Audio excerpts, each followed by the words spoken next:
السلام علیکم۔ اس وقت بین الاقوامی طور پر ایران اور اس کی قیادت دشمنان اسلام کے خلاف برسر پیکار ہے۔ کیا ہم لوگ ایرانی قیادت کے ساتھ مل کر دشمنوں کو تباہ کر سکتے ہیں، لیکن پاکستان کے مسلمان ایرانیوں کو شیعہ سمجھ کر ان کا ساتھ دینے سے کیوں گریزاں ہیں؟ یہ آپ سے سوال ہے۔ بس اس میں اگر پڑے رہے نا کہ وہ شیعہ ہم سنی ہیں، وہ بڑے علی فرام، پھر اللہ ہی حافظ ہے اس امت کا۔ یہ ساری باتیں جو ہے نا ان کو دفع کرنا چاہیے۔ سارے کے سارے جو آپ اللہ کے رسول کی امت ہے نا، ایک ہو جائیں، ایک ہوں مسلم حرم کی پاسبانی کے لیے، نیل کے ساحل سے لے کر تاب خاک کاش ہے۔ یہ اختلاف جو نا شروع سے آ رہے ہیں، مگر اس کے باوجود لوگ جو نا جب تک متحد رہے، کفار پر ہمارا غلبہ تھا، وہ ہم سے مروب تھے۔ جب ہم آپس میں ان جھگڑوں میں پڑ گئے، آپ نے دیکھا ہی نا کہ سلطنت عباسیہ برباد ہوئی، بغداد جب تباہ ہوا تو یہی تھا کہ آج اس دن شیعہ کے محلے پر حملہ ہو گیا، اگلے دن انہوں نے سنیوں پر حملہ کر لیا، پھر ہلاکو خان اور اس کے چیلوں نے آ کر جو حشر کیا، 600 سال کی ہماری کتابیں دریا برد کیں، سارا کتب خانے برباد ہوئے، مسلمان اس وقت سے دوبارہ اپنے پاؤں پر کھڑے نہیں ہو سکے۔ یہی نتیجہ دیکھنا چاہتے ہیں۔ اللہ پناہ دے سے بالکل اجتناب کریں۔ یہ شیعہ سنی کی بحثیں کچھ نہیں، پرانی باتیں ہیں، شروع سے چلی آ رہی، کون ان کو ختم کر سکتے؟ ایک سوال موصول ہوا ہے کہ علماء کرام کو ایک نقطے پہ کس طرح سے اکٹھا کیا جا سکتا ہے، کیونکہ مختلف فرقوں کے علماء ایک دوسرے کی رائے کا احترام نہیں کرتے بلکہ اپنے اپنے علم کو حتمی کہتے ہیں۔ بیٹا جو قرآن نے اہل کتاب سے کہا، حالانکہ وہ بالکل رسول اللہ کے منکر تھے، انہیں بھی کہا تعالوا الی کلمۃ سواء بیننا وبینکم، جو مشترک باتیں ہیں ان پر تو اکٹھے ہو جائے۔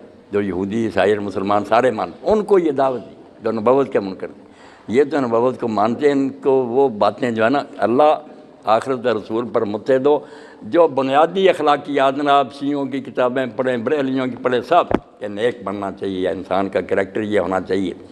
آپ لوگوں کو میں کہوں گا کہ میں نے امام غزالی اور دوسروں کی کتابیں پڑھی ہیں، صوفیوں نے بڑا انسان کی اصلاح کے لیے لکھا، ظاہری باتوں کے بجائے نا یہ باطن کی اصلاح کے لیے لکھتے رہے کہ اندر جو بیماریاں پیدا ہوتی ہیں، جیسے طب روحانی انہوں نے مرتب کی نا کہ تکبر کیوں پیدا ہوتا ہے، ریا کیوں آتی ہے، آدمی اپنے عمل پر نازاں کیوں ہوتا، بیماری یہ آتی کیوں ہے، اس کو جڑ سے اکھاڑنا کس طرح، بہت ان کا یہ کام ہے، اس کی قدر کرنی چاہیے۔ ٹھیک ہے وہ علم حدیث کے ماہر نہیں تھے، روایتوں میں کمزوریاں، مگر مقصد ایک۔ اس طرح آپ لوگ اگر صرف اصول کافی جو ہے نا شیعوں کی، جیسے ہمارے یہاں بخاری، اس کا جو ابواب ہے نا، ابواب الکفر والایمان، یہ خالد صاحب بیٹھے ہیں، آپ سب پڑھے لکھے، اگر اس کا اردو ترجمہ مل جائے نا، صبر، شکر، اظہار، عفت، جو بھی نیکیاں، ایمان کے شعبے اور کفر کی شاخیں، تکبر، حسد وغیرہ، چیپٹروں کے چیپٹر، جو کچھ اس میں لکھ لیا نا، میرے خیال میں انسان کو درست کرنے کے لیے اس سے بڑھ کر اسلامی لٹریچر میں کوئی ذخیرہ نہیں۔ ابواب الکفر والایمان آپ پڑھیں گے تو مست ہوتے جائیں گے کہ رسول اللہ کے خاندان نے یار یہ ہدایت نہیں کی کہ اگر اپنی اصلاح کرنی ہے، اپنے اندر سے حسد نکالنا، تکبر اور ایمان لانا، تو یہ باتیں کرو۔ اچھی باتیں جو ہے سب میں ایک ہی ہیں، وہ اکٹھا کریں۔ جب ان کو چھوڑ کر جھگڑے کی باتیں ہر وقت شروع کر ہی رکھنا کہ حضرت ابوبکر خلیفہ ہوئے ہونے چاہیے تھے، کیا بنے گا؟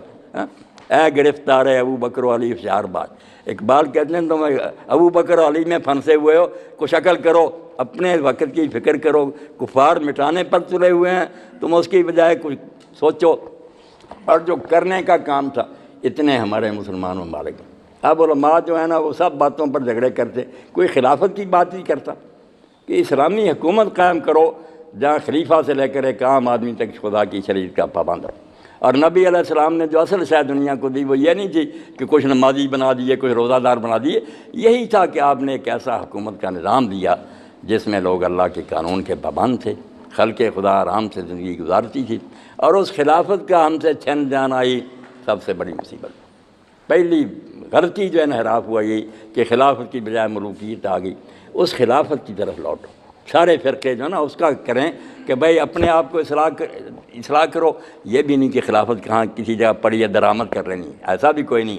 پہلے ہم بدلیں، اپنی زندگیوں کو تبدیل کریں، خاص کریں، اور پھر آگے کوشش کریں تو انشاءاللہ وہ مرحلہ آ سکتا ہے کہ اللہ کی زمین عدل و انصاف سے بھر جائے۔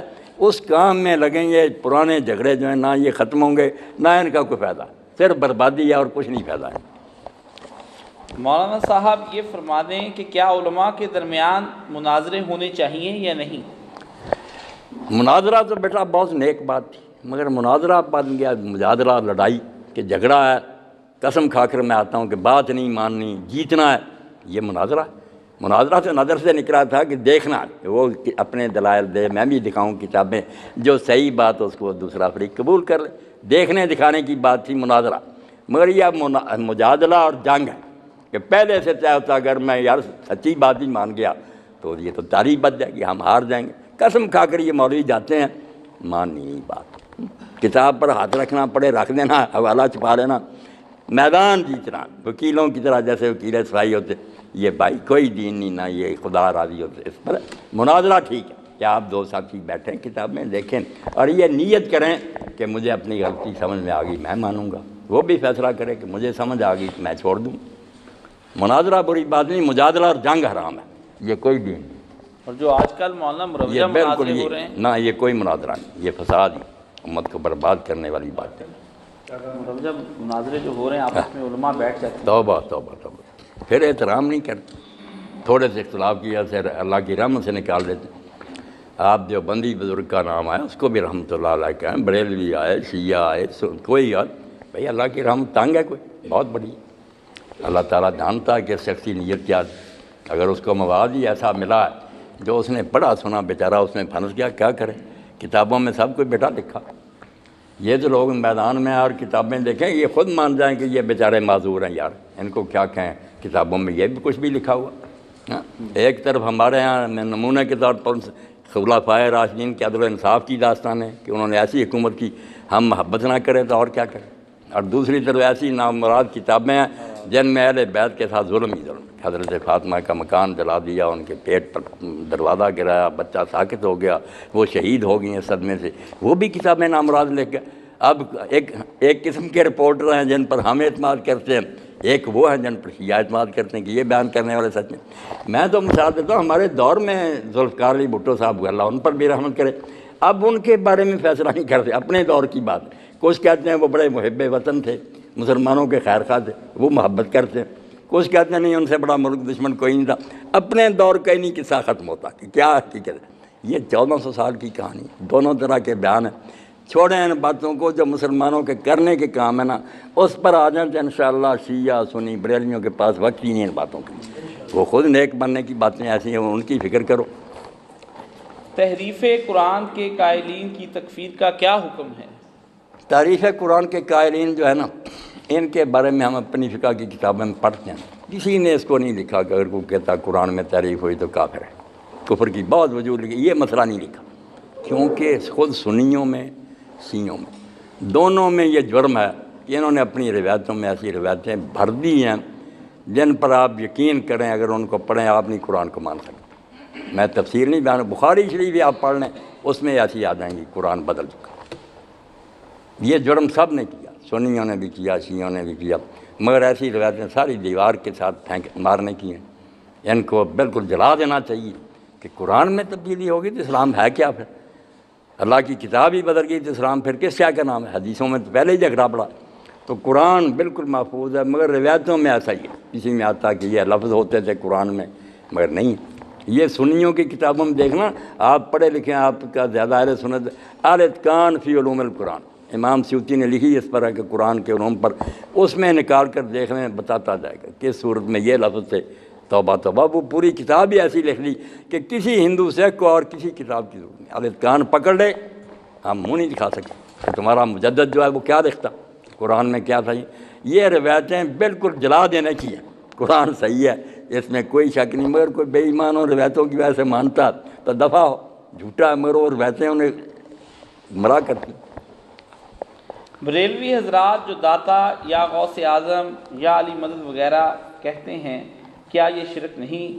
شرک کی دو ٹوک وضاحت کر دیں۔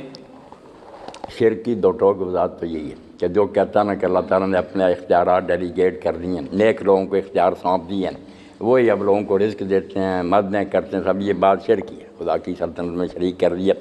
مگر یہ بریلوی حضرات جو ہیں ان کے علماء جب ان سے پوچھتے ہیں کہ یار تم ایسا کہتے ہو کہ اللہ بے دخل ہو گیا، یہ جو کہتے توبہ توبہ۔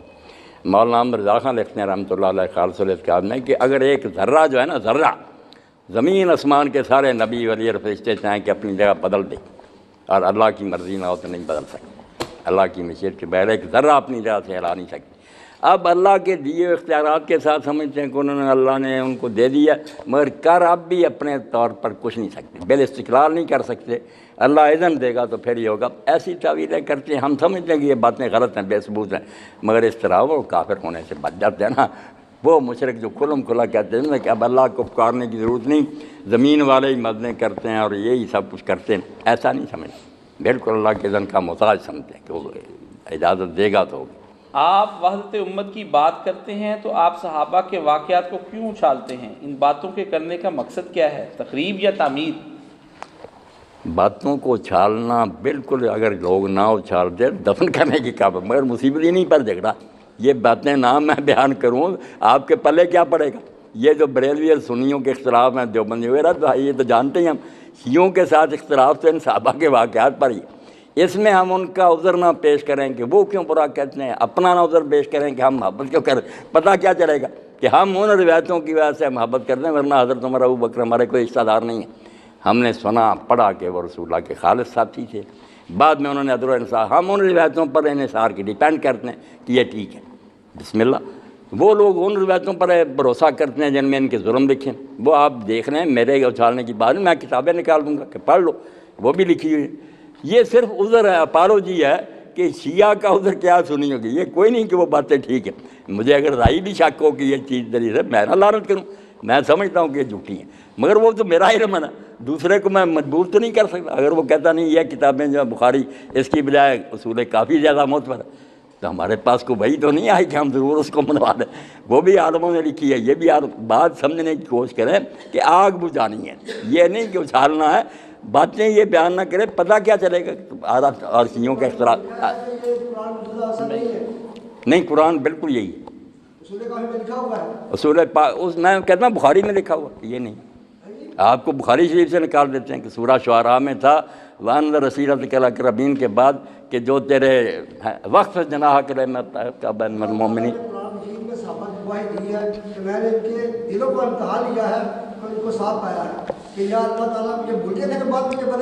نہیں، آپ جو ہے نا یہ بات قرآن مجید کی جو کریں گے، آپ خود آنکھیں کھول کر دیکھیں، قرآن مجید 3 طبقے حضور کے ساتھیوں کے بیان کرتا، یہ داندری نہ سنی کریں کہ سارے ایسے ایسے، نہ، قرآن میں ایک ہی دیا والسابقون الاولون نکال لیں، آپ دیکھیں گے کہ اللہ جو آگے نکل گئے نیکیوں میں، مہاجرین انصار میں، سب کا بھی نہیں، والسابقون الاولون من المہاجرین والانصار، ان کا کہتا ہے کہ اللہ۔ دوسرا گروہ آئے گا وآخرون لا طرف، دوسرا طبقہ نہیں اصحاب کا ہے جو مانتے ہیں، کچھ اچھے کام کرتے ہیں، خیرات و عمل صالح و آخرت، خود قرآن کہتا کہ اچھے کام بھی کرتے ہیں، برے، ان کی کوئی گارنٹی نہیں ہے، اصل اللہ شاید اللہ ان کی توبہ قبول کرے۔ اور تیسرا گروہ منافقین کا بیان کیا کہ رسول تو بھی نہیں جانتا مدینے میں، آپ کیوں قرآن سے ٹھٹھا کرتے؟ ایک گروہ کا ذکر لے دیتے، 3 طبقے۔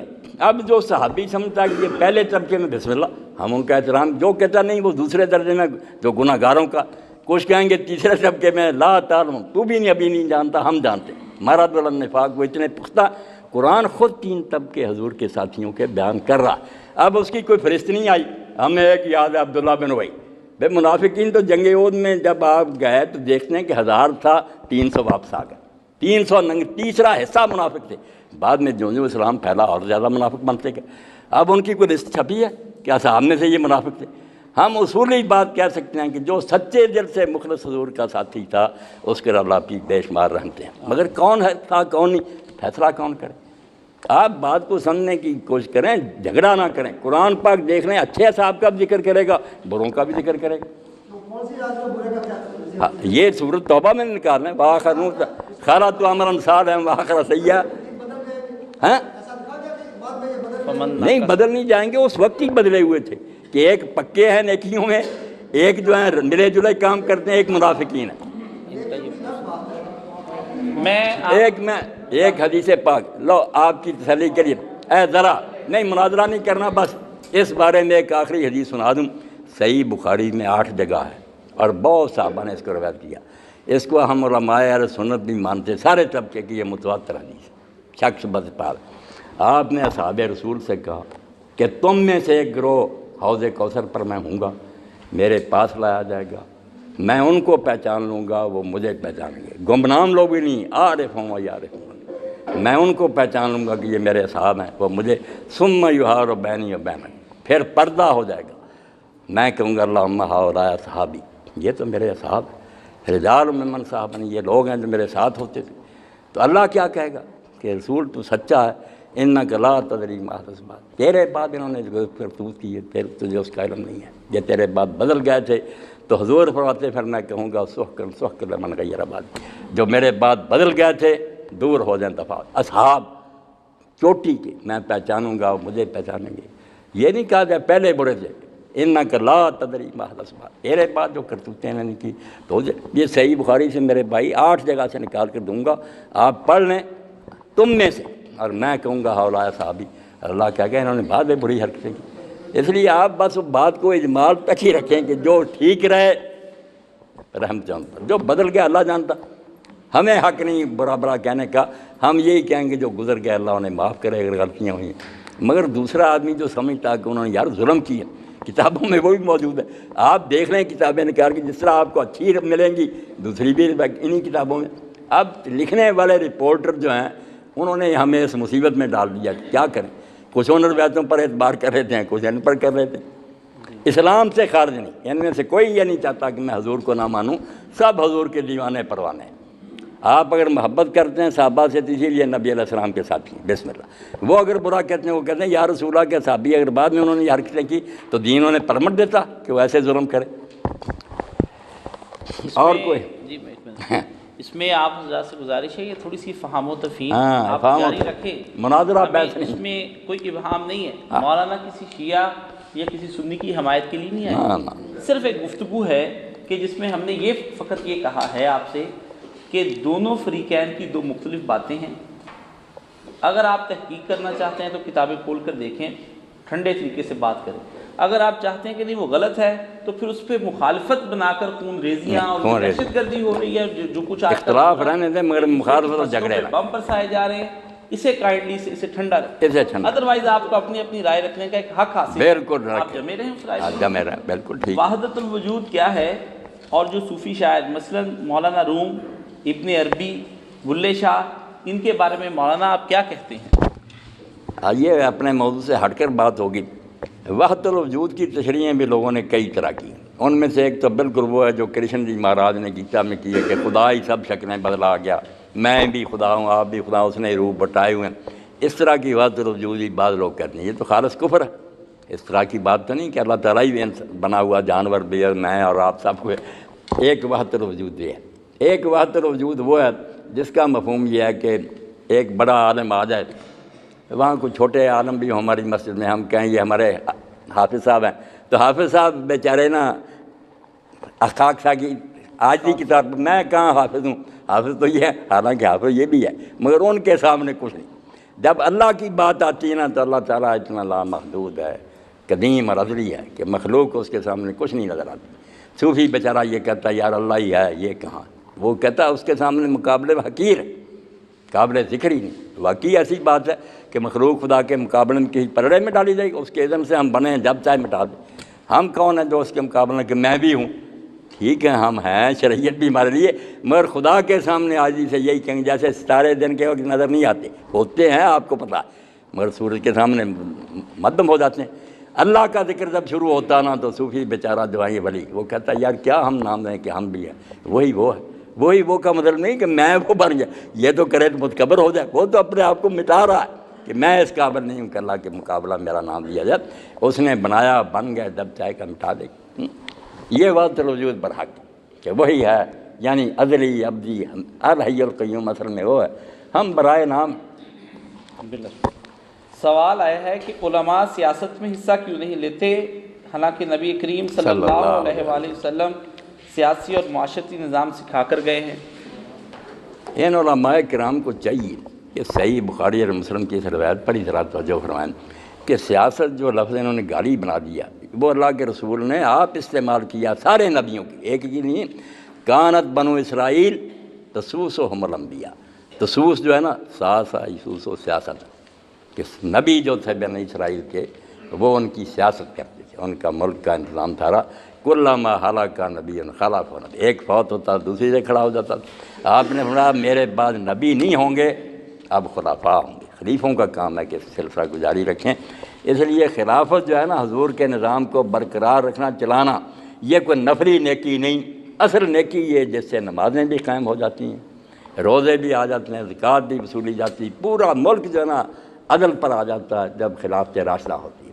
یہی ہم گم کر بیٹھے، لیکن خلافت راہ گم کر کے اول معاملہ واسا ہی ہم۔ اقبال کہتا پہلی صدی میں تو مسلمان راستہ بھول گئے کہ خلافت کی بجائے ملوکیت دے دی لوگوں کو۔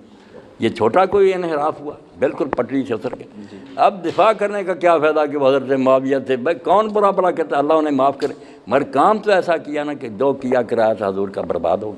کہاں خلافت راشد، حضرت عمر رضی اللہ عنہ کو دیکھیں ذرا فرق ہے کہ لوگوں نے کہا امیر المومنین اپنے بعد کا انتظام کر دیں، فرمایا کیا لوگ کہتے ہیں، کہا عبداللہ بن عمر کو بنا دو۔ اب عبداللہ بن عمر کو بنا دیتے، حضرت عمر بیٹا تھا صرف، ان کا کمی کیا تھی؟ نہ اس سے بڑا کوئی عالم تھا، نہ اس سے بڑا کوئی پرہیزگار تھا، مگر حضرت عمر رضی اللہ عنہ کیا جواب دیا؟ ٹالنے کے لیے آپ نے کہا تم نے صرف خوشامد میں یہ بات کہہ دی۔ عبداللہ خلافت کا ہے جس کو بیوی کو طلاق دینی نہیں آئی، حضور کے زمانہ میں حیض میں طلاق دے دی تھی، حضور نے کہا حیض میں طلاق نہیں ہوتی، واپس رہو، جب یہ پاک ہوگی پھر۔ یہ بہانہ بنا دیا حضرت عمر نے کہ حالانکہ یہ کوئی بہت بڑی بات تھی، کوئی جرم نہیں تھا کہ جس کو طلاق دینی نہیں آئی تھی وہ امت کا خلیفہ بن جائے۔ وہ اتنے دنیا سے نفرت کرتے کہ بیٹے کو پڑھتا ہوں۔ ادھر یہ حال ہے کہ رشوتیں دے کر ڈنڈے کے دور سے ایک دن میں نہیں 10 سال لگے امیر معاویہ کے، مار مار کے لوگوں کو قائل کیا کہ یزید کی حکومت مانو۔ اس لیے حضرت عمر کے پاسیوں نے کیا کرتے، بندو خدا کو خلفائے راشدین کو الگ رکھو، یہ جو بعد میں آئے نا فتح مکہ کے، ٹھیک ہے اللہ انہیں معاف کرے، مگر ان سے وہ کام نہیں ہو جو پہلوں سے۔ مولانا صاحب یہ فرماتے ہیں کہ سیاست میں کون سے علماء سیاست میں سارے پاکستان میں جتنے مسائل ہیں سارے سیاست یہ آپ کی بات بالکل ٹھیک ہے، مگر یہ وہ سیاست ہے جو قابل نفرت ہے کہ دوسرے لوگوں والی سیاست شروع کر دی، مکر و فریب اور ہیلے بانے، یہ علماء کی شان کے لاگی۔ اور علماء وہ سیاست کریں جو انبیاء کی تھی کہ دین پر رہیں، ان کا ساتھ دیں جو دین کو قائم کرنا چاہتے ہیں، دین ہٹ کر اگر مفاد کی خاطر لوگوں کے ساتھ ملیں جلیں تو پھر یہ سیاست جو ہے نا شیطانی ہے، نبوی نہیں ہے۔ یہ ایک حدیث آئی ہے کہ من فرقہ فلیس منا، مولانا صاحب آیا یہ حدیث صحیح ہے کہ جس نے میری امت میں تفرقہ ڈالا وہ ہم میں سے نہیں ہے؟ کوئی حوالہ دیا؟ نہیں، حوالہ نہیں، حوالہ کوئی نہیں، یہ نہیں میرے پڑھنے میں آئی۔ جی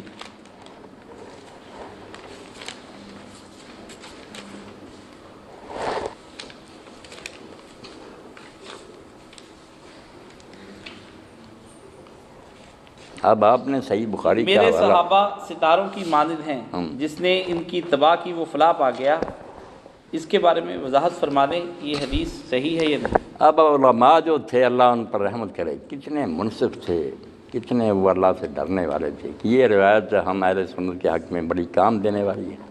مگر آپ دیکھیں گے جن نے حدیث کے بارے میں کتابیں لکھی نا کہ صحیح غلط قرار کیا، سب نے کہا کہ یہ باطل ہے، موضوع ہے، لا اثر، بالکل اس کی کوئی جڑ نہیں، من گھڑت بات ہے، باطل ہے۔ دفتر لگ گیا ہمارے علماء کہ کون کہتا ہے یہ حضور نے فرمایا؟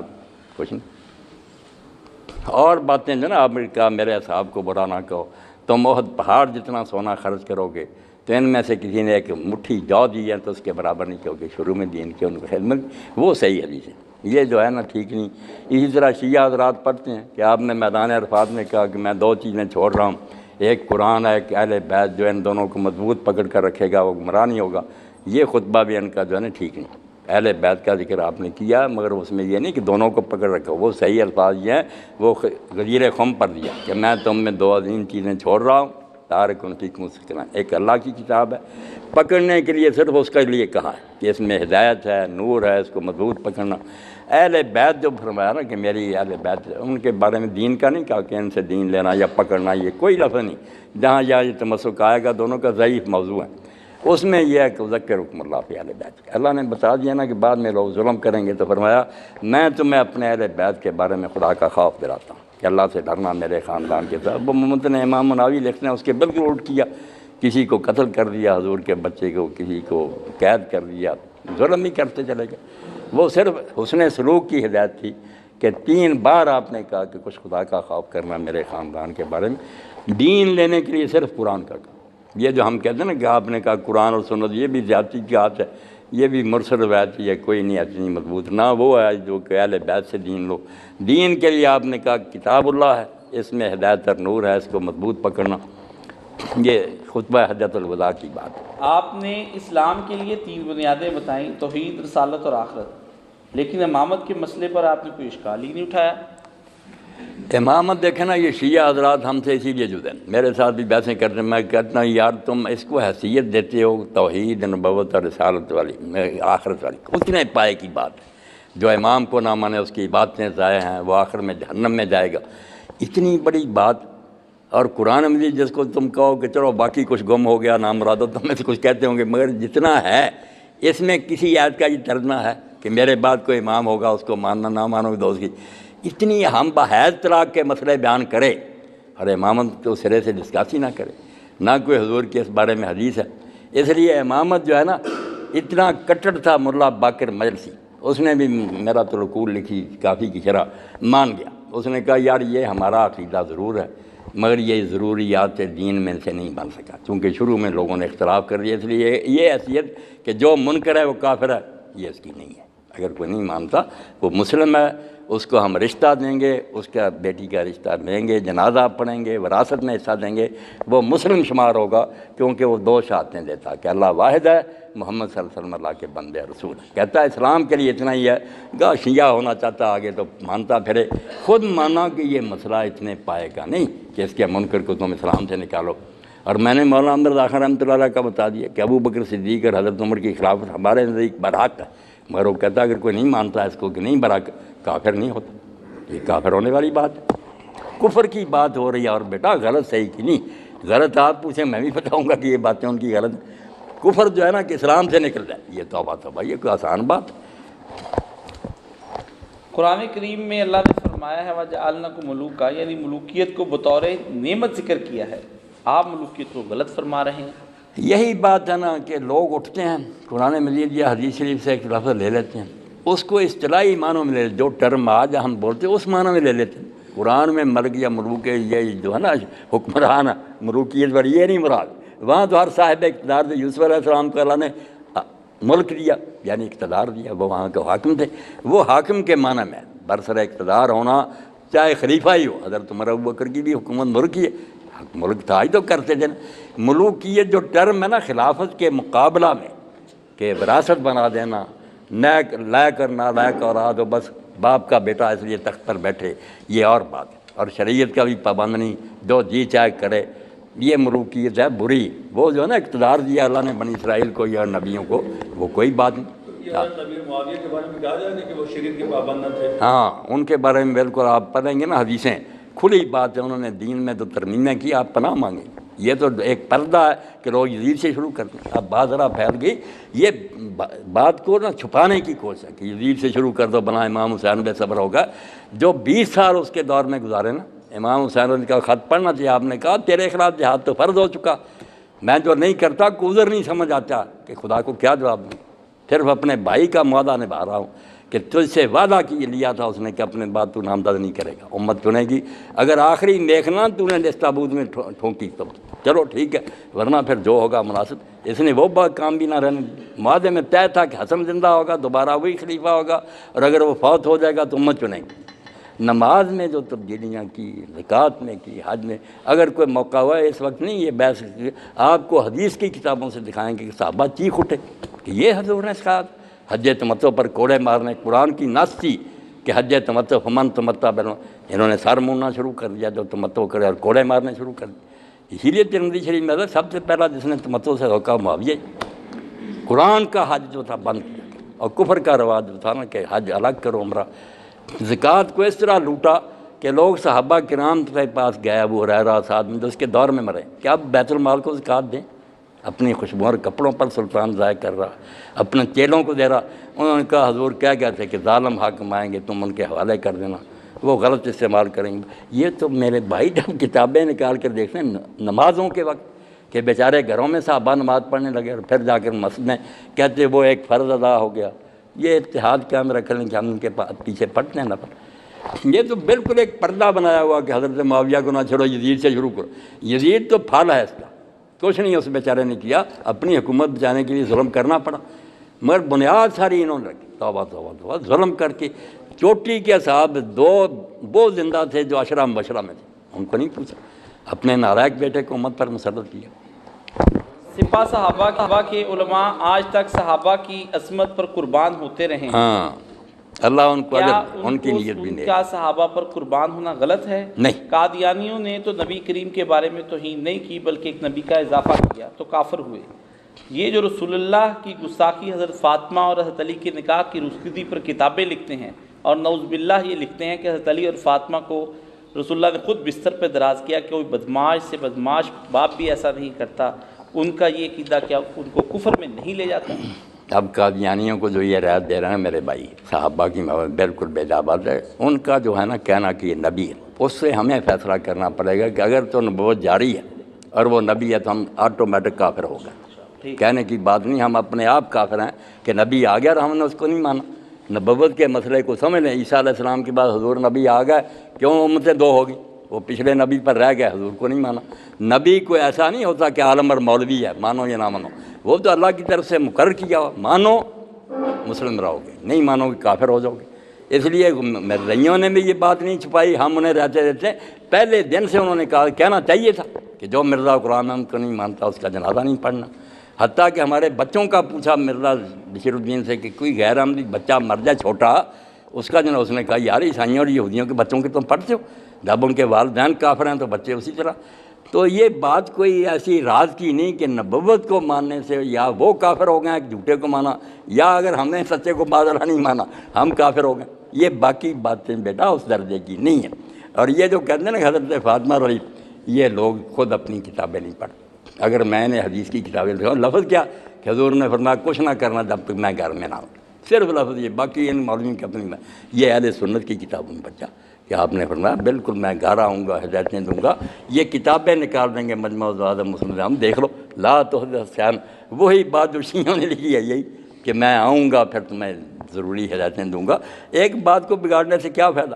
میرے پاس بیٹھ جائیں، یہ بلا رہے ہیں ٹی وی پر اور بیٹھ جائے شیعہ بھی اور سنی، میں ان کو کہوں لگا جو اعتراض کرتے ہیں میں سب کے حل کر دوں گا، کیوں مارتے مرواتے ہو لوگوں کو؟ خدا کے لیے ڈرو اللہ سے۔ مولانا صاحب، علامہ حضرات صرف اپنے ذاتی مفاد کی خاطر ہنود و یہود کے پروگرام پر عمل کر رہے ہیں، انہیں کشمیر، فلسطین اور برما میں ظلم نظر نہیں آتے؟ یہ بات آپ کی بالکل ٹھیک ہے، جب یہ اسی چکر میں رہے نا شیعہ سنی بریلوی وہابی بس مرتے ہی رہیں گے، کفار غالب ہی آتے جائیں۔ یہ ساری باتیں پیچھے پھینک دیں، پہلے اسلام کو بچائیں، اپنے ملکوں کی حفاظت کریں، غیر مسلموں سے اپنی جان بچائیں۔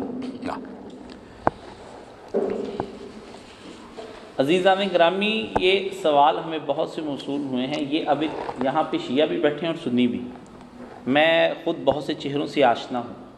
سوالات جو میری طرف آ رہے ہیں نا، ان کے اندر وہ سوالات بتاتے ہیں کہ یہاں شیعہ سنی کی کہیں جنگی برپا نہ ہو جائے۔ نہیں ایسے تو میں معذرت سے یہ بڑا ایک ماحول ہم نے بنایا ہے، اب یہاں سے مجھے کوئی ایسے سوال بھجوائیے جس سے مترشح ہو کہ آپ لوگ اتحاد چاہتے ہیں۔ مجھ سے اگر آپ پوچھیں نا کہ یہ بات کوئی بس سن، جیسے یہ بتائیں کہ ہمارے چار جو امام ہیں، امام ابو حنیفہ، شافعی، حنبلی یا کوئی اور دوسرے عالم میں، انہوں نے اہل تشیع کو کافر گردانا ہے، کہیں لکھا ہوا اس بات؟ نہیں، انہوں نے کافر نہیں کیا، ان کے دور میں ہوئے، اور امام صاحب جہاں ابو حنیفہ رحمۃ اللہ علیہ ہوئے ان کو تو موقع ملا نا کہ یہ بصرہ اور کوفہ جو تھے نا یہ گڑھ تھے فرقوں کی، سب فرقے جو عراق میں پیدا ہوئے، ان دونوں شہروں میں تو رافضی، ناصبی، خارجی جو تھے نا سب مناظرے کے بازار گرم تھے، اور امام صاحب بھی پہلی عمر میں نا جوانی میں مناظرے ہی کرتے رہے، بعد میں انہیں یہ پتہ چلا کہ میں ان چیزوں کا کیا فائدہ، علم کلام چھوڑا، فقہ کی طرف آ گئے۔ ایک لفظ امام صاحب نے نہیں کہا بلکہ وہ کہہ گئے سارا جانچ پڑتال کے بعد، اور یہ اہل سنت کی کتابوں میں بطور کلیہ کے درج ہو گیا لا نکفر احدا من القبلہ، کہ جتنے قبلہ کی طرف منہ کر کے نماز پڑھ رہے ہیں امام صاحب نے فرمایا میں نے دیکھ لیا ان میں سے ہم کسی کو کافر نہیں کرتے، کافر ہونے کی ان میں کوئی بات نہیں۔ آپ شرح فقہ اکبر دیکھیں تو سب نمایاں لکھا ہوگا کہ اہل قبلہ کی تکفیر نہیں ہم کرتے، یہ کعبہ کو منہ کرنا یہ زمانہ میں علامت ہے کہ یہ مسلم لوگ۔ مولانا حارث صاحب جو ہے جن سے ہم اہل سنت حضرات کو ترکہ کے یا میراث کے مسائل لیتے ہیں، ان کے بارے میں کہا جاتا تھا کہ وہ تشیع ان کا تشیع سے تھا اور ان کی نماز جنازہ ایک صحابی نے پڑھائی۔ آپ نے بات کہی نا، ایک بات میرے ذہن میں آ گئی امام ابن تیمیہ رحمہ، وہ بھی کام کے ریکارڈ ہو جائیں گی کہ امام احمد ابن حنبل نے اپنے دور میں نہ شیعوں کو نہ خارجیوں کسی کو کافر نہیں کہا. ایک گروہ کو نام لے کر کافر کہتے تھے کہ جہمیہ فرقہ جو ہے نا یہ اسلام سے نکل گیا، کافر ہے جہم بن صفوان کا.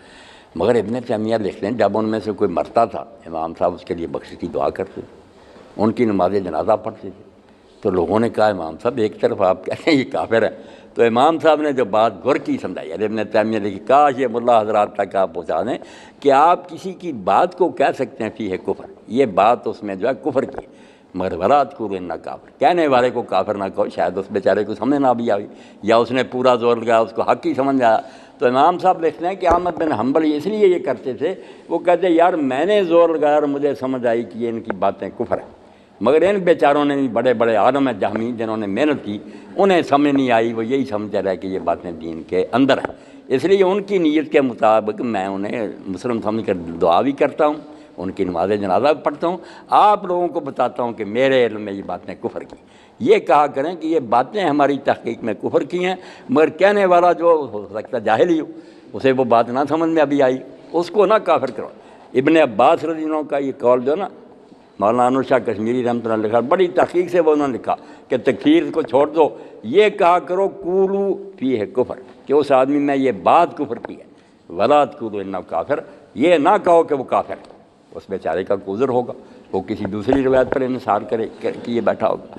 سینے کھلے کرو خدا کے لیے نا، امت محمدیہ پر رحم کھاؤ، حضور کی امت ہونے کا لحاظ کرو، باقی جھگڑے لڑائیاں جو نا رکھو، مگر یہ سوچو کہ ہمارے نبی کو مانتا ہے، خدا وہ ہندو سکھ نامراد جو گالیاں دیتے ہیں حضور کو، ان کے برابر کر دیتے ہیں ان کو. ابھی کچھ دیر کے بعد نماز کا وقت ہونے والا ہے انشاءاللہ العزیز. بس مولانا کی بات جو ہے نا مرزا خان رحمۃ اللہ علیہ کی، اس پر ختم کرتے ہیں مجلس، دعا بھی کرتے ہیں. حضور کی شان میں جو انہوں نے کہا، میں کئی مرتبہ سناتا ہوں، یار تیرے نام پر کروں جہاں فدا، نہ یہ جہاں فقط دو جہاں فدا، نہیں اس سے بھی میرا جی بھرا، کروں کیا کروڑوں جہاں. اللہ کے رسول کا مرتبہ چھوٹا، خدا کے لیے اس کو پہچانے. یہ چھوٹی باتیں شاخیں رہنے دے، کو کسی کو مانتا یا نہیں، حضور کو مانتا. کتنی بات ہے، تیرے نام پر کروں جہاں فدا، نہ یہ جہاں فقط دو جہاں فدا، نہیں اس سے بھی میرا جی بھرا، کروں کیا کروڑوں جہاں نہیں. وہ بھی اگر ہوتے تیرے نام پر قربان کر دیتا. تو جو امت میں کوئی اچھا آدمی گزرانا عالم ہے، ادب کرو اس کا. اگر اس کو کوئی دوسری بات سمجھ میں آئی ہے، کیوں ہم ڈنڈا لے کر اس کے پیچھے پڑے؟ اس نے بھی پڑھا، اس کو بیچارے کو وہی بات سمجھ. میں یہ پڑھنے کے بعد کہتا اللہ وجہ سنی سنائی باتوں کی نہیں، کھنگالا آپ میرے پاس ہیں، سب کی اصل کتاب میں نشان لگے ہوئے، ان کی شرح. کسی فرقہ کے بارے میں آخری باتیں دو تین ہیں جو بات کہیں. پہلے تو یہ کہیں کہ وہ لوگ اس کو اپنا عقیدہ مانتے ہیں، آپ نہ کسی عبارت سے نکال کر کہیں کہ شیعہ یہ کہتے ہیں، بریلوی نہیں. جو کسی کی بات سے نتیجہ نکلا اس کو لازم المذہب کہتے ہیں، کہ اس کی بات سے یہ رزلٹ نکلا. علماء نے لکھ دیا لازم المذہب لیس بمذہب، آپ جو نتیجہ نکال رہے ہیں یہ اس کا مذہب نہیں ہے. اس سے پوچھیں کہ تیری بات سے ہمیں یار یہ غلط فہمی ہوتی ہے، تیرا ہے یہ عقیدہ؟ اگر وہ کہ لعنت ہے اس پر، میرا یہ عقیدہ نہیں. وہ عقیدہ مانو جس کو وہ اپنا عقیدہ کہتا ہے. ایک بات. دوسرا، روایت اگر پیش کرنی ہو نا، ہماری سنیوں کی دکھائیں شیعہ، ہم کہیں گے پہلے یار ہمارے علماء سے پوچھ لو وہ صحیح مانتے ہیں.